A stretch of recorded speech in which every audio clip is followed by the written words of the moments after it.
These are all of the things that my husband never has to ask me because rules are called respect, right? So let's talk. People literally always ask me, do you and your husband have rules in your marriage? And yes, we do. I've made plenty of videos about them. But we're not sitting around at the kitchen table or on the couch like HR writing a policy manual for our relationship. We didn't have to negotiate every single boundary. We didn't have to argue about what's acceptable in our relationship. Our rules are just honestly basic human decency, So it's kind of strange that I have to explain this, but they're rooted in respect. They're rooted in protecting each other and in traditional values that actually keep relationships strong.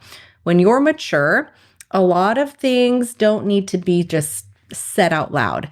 You just know. And when you love somebody, you naturally move in ways that protect the relationship, not test it. And I already know that this is going to trigger some people because we live in a culture today where everybody wants marriage benefits with single behavior.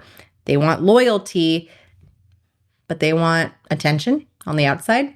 They want commitment, but they want options. No, you want a safe man, but you still want to feel desired by everybody. No. And then they call it controlling when a man doesn't want to be married to chaos. So let me tell you some of the things that my husband never has to ask me, okay? Because he just doesn't have to. It's already handled and taken care of. First, he never has to ask me if I'm being loyal to him.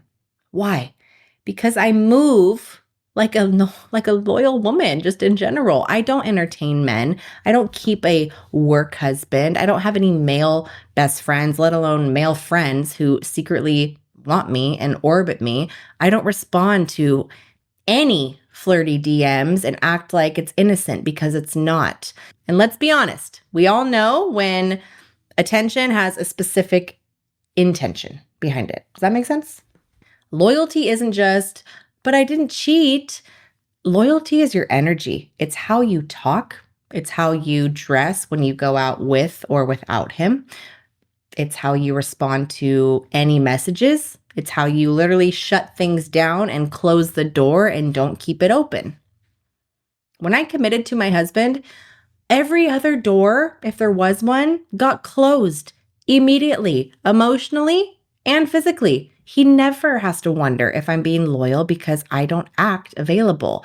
And that security changes how a man shows up for you. Second, he never has to ask for my phone. Okay, this is a big one. Phones, they stay clean, mine and his. I don't delete messages. I don't hide conversations. I don't have sneaky apps. I'm not keeping just friends with flirty history. I'm not protecting other men's access to me. And please don't hit me with the, but what about privacy argument, okay? That's not what I'm talking about. You can have your privacy. You don't get to have secrecy. There's a difference, okay? Privacy is journaling. Secrecy is hiding behavior you know will hurt your partner, but you're choosing to do it anyways. If your husband asked you for your phone and your stomach dropped, that's your answer, my friends. My husband doesn't like to have that need to investigate me like a detective because I don't move like a shady asshole. Third, he never has to ask me where I'm going or who I'm with. Why? Because I tell him. It's not because I need permission. It's because I respect him and I know he worries about me if he's not with me. It's his form of protecting me. If I'm going somewhere or with somebody, he knows. If plans change, he knows. If I'm running late, guess what? He knows. That is not control. That is just being in a committed partnership. Secrecy creates this nasty anxiety. Transparency creates safety. And a marriage requires a different lifestyle than that dating single life. I'm sorry, but that is just the truth. This is not about control. It is about choosing a different lifestyle because you guys are committed to each other. The same way getting fit requires a different lifestyle, right? The same way building wealth requires discipline. Commitment does too. People just aren't committed to each other anymore. We've normalized flirting. We've normalized secrecy. We've normalized, oh my gosh, it doesn't mean anything. And then we're shocked when the trust finally disappears.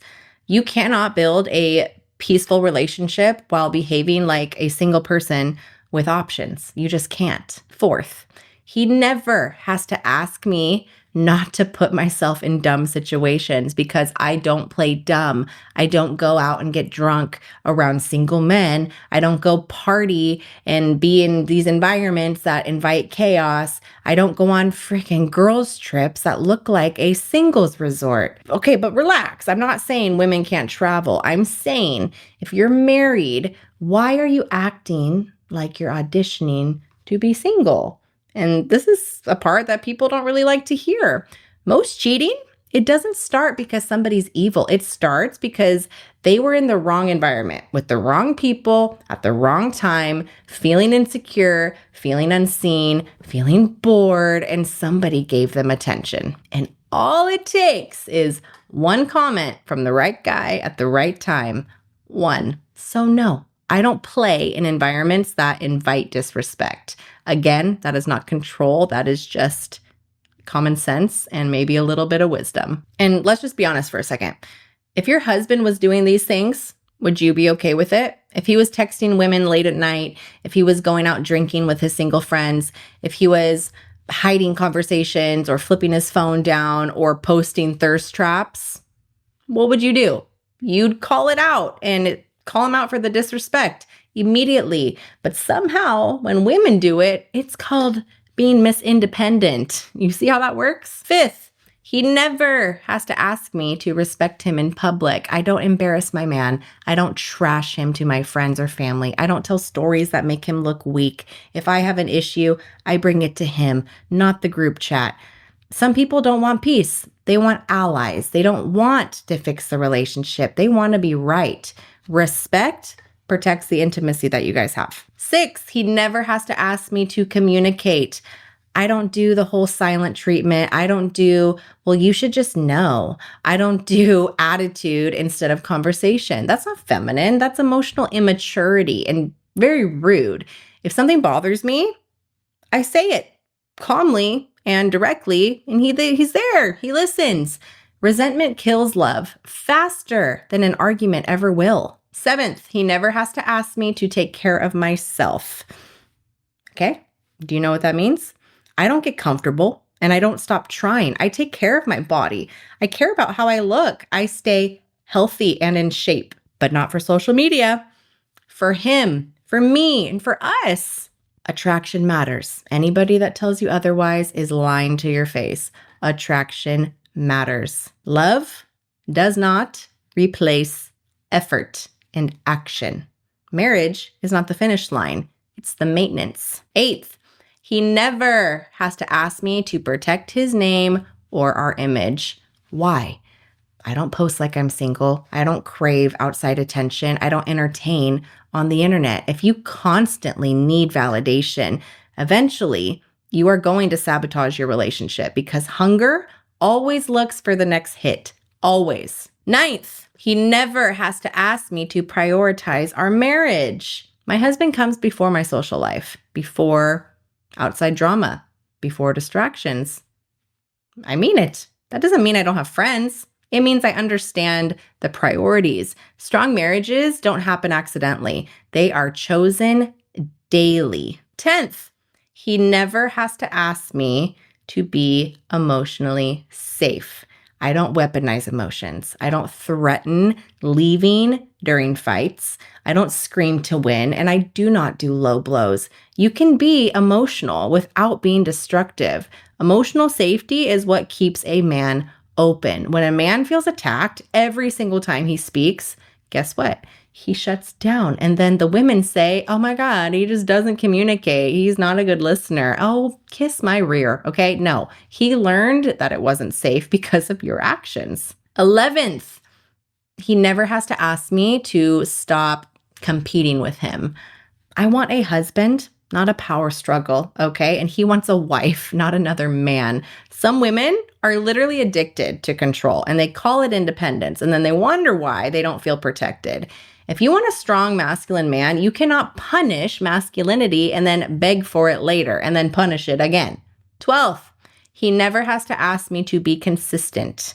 I don't love based on mood. I don't go hot and cold. I don't withhold affection. I don't make him earn basic kindness. Consistency is what creates that security. And this is the truth that nobody really talks about. When you live with these high standards, you don't ever have to beg for respect, ever. When you move like a loyal woman, you attract loyalty. When you move with transparency, you attract trust. When you protect the relationship and the legacy that you guys are trying to build, the relationship protects you.